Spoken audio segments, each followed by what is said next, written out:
You ask Tiger to solve. This deals with linear equations with one unknown. The final result is n equals -4. Let's solve it step by step. Simplify the expression. Expand the parentheses. Simplify the arithmetic. Multiply the coefficients. Group all in terms on the left side of the equation. Subtract 20n from both sides. Group like terms. Simplify the arithmetic.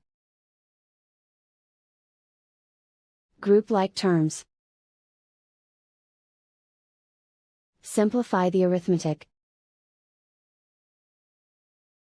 Group all constants on the right side of the equation. Add 28 to both sides. Simplify the arithmetic.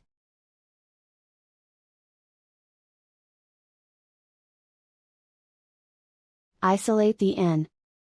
Divide both sides by -17. Cancel out the negatives. Simplify the fraction. Move the negative sign from the denominator to the numerator. Find the greatest common factor of the numerator and denominator. Factor out and cancel the greatest common factor. And so the final result is n equals -4.